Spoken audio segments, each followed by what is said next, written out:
Venezuela அரசு மீது அமெரிக்க ராணுவம் நடத்திய தாக்குதலில் அந்நாட்டின் அதிபர் நிக்கோலஸ் கைது செய்யப்பட்டு நாடு கடத்தப்பட்டதாக அமெரிக்க அதிபர் டிரம்ப் கூறியிருக்கிறார். வெனிசுலாவை அமெரிக்கா தாக்குவதற்கு காரணம் என்ன? இதனால் உலக நாடுகளுக்கு ஏற்பட போகும் பாதிப்பு என்ன? பார்க்கலாம் இந்த செய்தி தொகுப்பில்.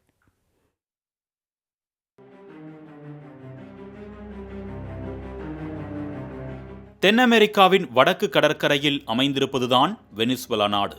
ஸ்பானிஷை தாய்மொழியாக கொண்ட இந்த நாட்டின் தலைநகராக கராகஸ் உள்ளது. வெனிசுலாவை பொறுத்தவரை அங்கு பெட்ரோலியம் அதிகளவில் கிடைக்கிறது. வெனிசுலா நாட்டின் அதிபராக கடந்த 12 ஆண்டுகளாக நிக்கோலஸ் மதுரோ என்பவர் செயல்பட்டு வருகிறார். பேருந்து ஓட்டுநராக வாழ்க்கையை தொடங்கிய நிக்கோலஸ் மதுரோ தொழிற்சங்க தலைவராகி பின்னர் அரசியலில் இறங்கினார்.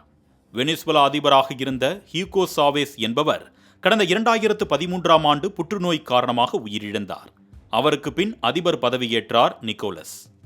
2017ஆம் ஆண்டின் போது வெனிசுலாவில் அதிபரின் பதவிக்காலம் 5 ஆண்டுகள் என்று இருந்ததை 6 ஆண்டாக மாற்றி உத்தரவிட்டார்.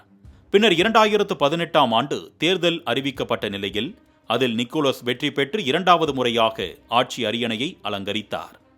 வெனிசுலா நாட்டின் மீதும் அதிபர் நிக்கோலஸ் மீதும் அமெரிக்கா பல ஆண்டாகவே கோபத்தில் இருந்தது.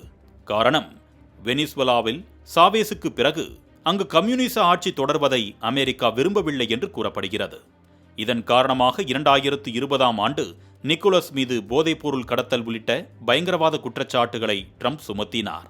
அமெரிக்க அதிபர் அட்டார்னி ஜெனரல் பார் வெனிரூலா ஆட்சியில் குற்றமும் ஊழலும் நிறைந்திருப்பதாக கூறினார்.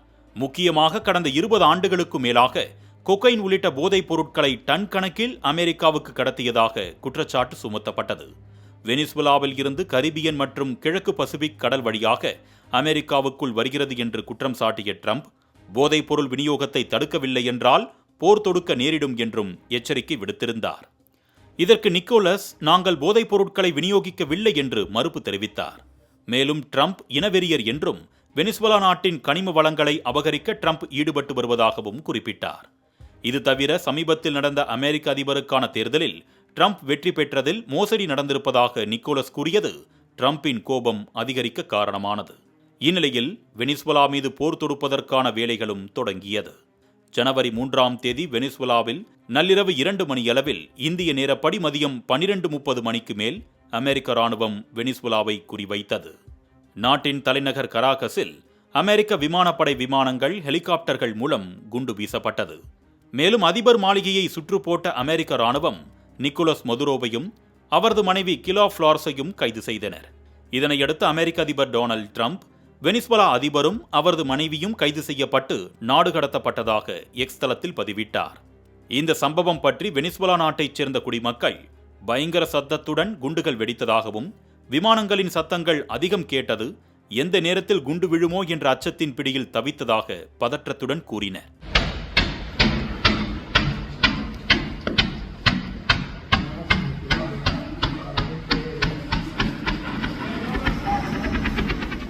இந்த தாக்குதலை நடத்துவதற்கு கிறிஸ்துமஸ் நாளன்றே ஒப்புதல் அளித்துவிட்டதாகவும் கூறப்படுகிறது. மேலும் இந்த தாக்குதல் பற்றி அமெரிக்க அதிபர் ட்ரம்ப் செய்தியாளர்களை சந்தித்து விளக்கம் அளித்தார். வெனிசுலா மீது அமெரிக்கா தாக்குதல் நடத்திய நிலையில் அங்கு அவசர நிலை பிரகடனப்படுத்தப்பட்டுள்ளது. இதன் காரணமாக உலகளவில் பொருளாதாரத்தில் தாக்கம் இருக்கலாம் என்று கூறப்படுகிறது. பங்குச் சந்தையில் முதலீட்டாளர்களின் தயக்கம் காரணமாக தங்கம், வெள்ளி, செம்பு உள்ளிட்ட உலோகங்களும், கச்சா எண்ணெய் உள்ளிட்டவையும் விலை உயர வாய்ப்பிருப்பதாகவும் பொருளாதார நிபுணர்கள் கூறுகின்றனர். வெனிசுலாவில் புதிய அரசு அமையும் வரை அமெரிக்காவே அந்த நாட்டை நிர்வகிக்கும் என்று அதிபர் ட்ரம்ப் தெரிவித்துள்ளார். வெனிசுலா அதிபர் நிக்கோலஸ் மதுரோ போதைப்பொருள் கடத்தலை ஊக்குவிப்பதாகவும் அந்த கும்பல்களுடன் அவர் தொடர்பில் இருப்பதாகவும் அமெரிக்க அதிபர் டொனால்ட் ட்ரம்ப் குற்றம் சாட்டி வந்தார். இந்த நிலையில் தலைநகர் கராகஸில் அமெரிக்க விமானப்படை தாக்குதல் நடத்தியது.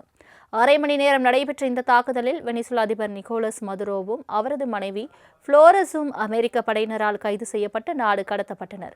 அவர்கள் தற்போது அமெரிக்க போர்க்கப்பல் மூலம் நியூயார்க் அழைத்து வரப்பட்ட நிக்கோலஸ் போதைப்பொருள் தடுப்பு பிரிவு விசாரணைக்கு உட்படுத்தப்பட்டு பின்னர் சிறையில் அடைக்கப்பட்டார். மதுரோவின் கைது உலகம் முழுவதும் அதிர்ச்சி அலைகளை ஏற்படுத்தியிருக்கும் நிலையில் அடுத்து வெனிசுலா என்னவாகும் என்ற அச்சமும் அவர்கள் மத்தியில் ஏற்பட்டுள்ளது. இதற்கிடையே வெனிசுலாவின் எண்ணெய் துறையில் அமெரிக்க எரிசக்தி நிறுவனங்கள் முக்கிய பங்கு வகிக்கும் என அதிபர் ட்ரம்ப் தெரிவித்திருப்பது மேலும் அதிர்வலைகளை ஏற்படுத்தியுள்ளது. இது தவிர புதிய அரசு பதவியேற்கும் வரை அமெரிக்காவே வெனிசுலாவை நிர்வகிக்கும் எனவும் அவர் தெரிவித்துள்ளார்.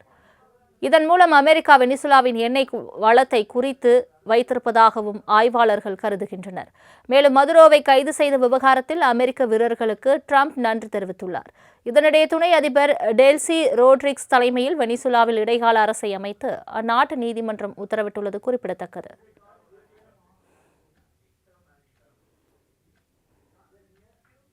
வெனிசுலாவிற்கு அத்தியாவசியமற்ற பயணங்களை தவிர்க்க வேண்டும் என இந்தியர்களுக்கு மத்திய வெளியுறவுத்துறை அமைச்சகம் அறிவுறுத்தியுள்ளது. அமெரிக்காவுக்கு போதைப் பொருட்களை கடத்தி உள்நாட்டு பாதுகாப்புக்கு அச்சுறுத்தல் ஏற்படுத்தியதாக குற்றம் சாட்டி வெனிசுலா மீது அமெரிக்க படையினர் தாக்குதலை தொடங்கினர்.